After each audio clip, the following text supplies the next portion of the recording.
Olá, amigos. Continuamos com o estudo do espetacular livro de Daniel.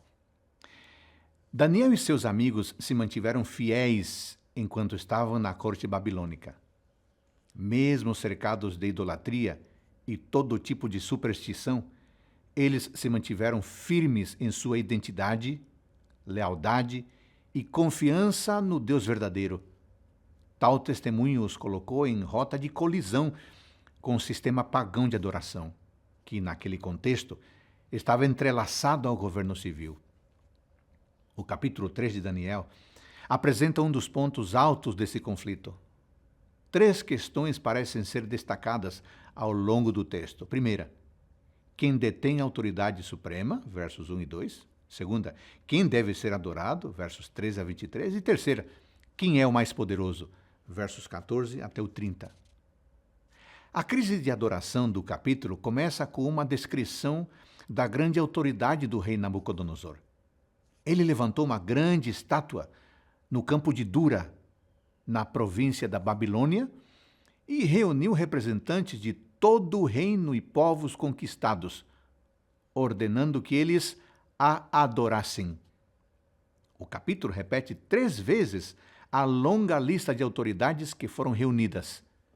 4 vezes os instrumentos que deveriam ser tocados para indicar o momento certo de se curvar diante da estátua, e faz 4 referências a numerosos povos, nações e línguas que foram convocados para essa celebração. Como o texto deixa claro, todo esse movimento ocorria em torno do reconhecimento da autoridade suprema do rei, mediante a adoração da imagem que o rei Nabucodonosor tinha levantado. Versos 2, 3, 5, 7, 12, 14 e 15. Isso implicava também em sujeição ao seu poder. Um rei como esse poderia ser desafiado?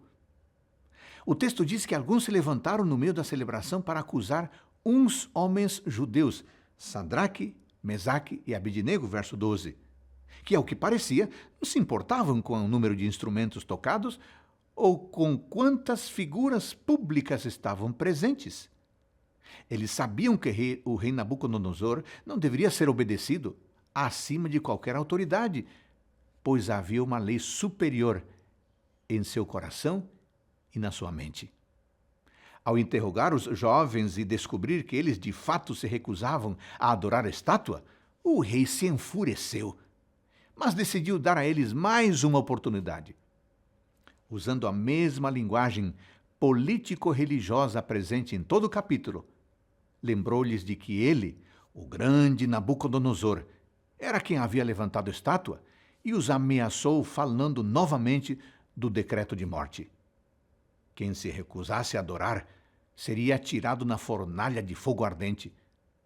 De maneira desdenhosa, o monarca perguntou: "E quem é o Deus que vos poderá livrar das minhas mãos?" Verso 15. Sadraque, Mesaque e Abednego responderam que, se Deus assim o quisesse, ele poderia livrá-los, mas explicaram que esse não era o centro da questão. A verdadeira questão era quem unicamente deve ser adorado. A palavra adoração, ou outras similares, aparece 10 vezes no capítulo, indicando que esse era o ponto central do conflito e o motivo da decisão dos jovens hebreus. Eles disseram: "Não serviremos a teus deuses, nem adoraremos a imagem de ouro que levantaste." Verso 18. Adoração é reconhecer quem é o soberano de nossa vida. E é isso que o rei queria para si. Mas aqueles jovens sabiam que isso pertence somente ao Deus vivo, Criador e Redentor. Cumprindo sua ameaça, Nabucodonosor lançou toda a sua fúria contra eles, buscando mostrar que seu poder era superior ao de qualquer outro ser, inclusive ao poder divino, e por isso podia exigir adoração para si mesmo. Ele estava convicto de que seu reino seria eterno e não admitia que uma providência superior ameaçasse seus planos de grandeza. Depois de elevar ao máximo a temperatura da fornalha, atirou nela os jovens, mas se surpreendeu junto a toda a sua comitiva. Eles não foram afetados pelas chamas E ainda receberam a visita de um mensageiro celestial que passou a passear com eles em meio do fogo. Assustado, o monarca os chamou para fora e foi obrigado a responder à pergunta que ele mesmo havia feito momentos antes. A questão de quem é o mais poderoso estava patente. Nem mesmo as piores chamas poderiam desafiar o Deus dos hebreus. Dos lábios do próprio rei veio a confissão: bendito seja o Deus de Sadraque, Mesaque e Abednego, porque não há outro Deus que possa livrar como este. Versos 28 e 29. Este capítulo mostra como um microcosmo do grande conflito envolvendo a adoração ao Deus verdadeiro, mostra quem é o Deus a quem merecemos e devemos a nossa lealdade. E nos enche de esperança a nos lembrar 3 lições fundamentais. Primeira, tenha sempre em mente que ninguém deve estar acima daquele que fez os céus e a terra, pois ele tem autoridade sobre tudo e sobre todos. Segunda, esse Deus é o único digno de fé e adoração. Terceira, ninguém é mais poderoso do que ele, pois não há outro Deus que possa livrar como ele. Nas fornalhas da vida, meu jovem, meu irmão, tenha certeza de que esse Deus estará ao seu lado, se você fizer dele seu único Senhor. Ele jamais desampara um servo fiel.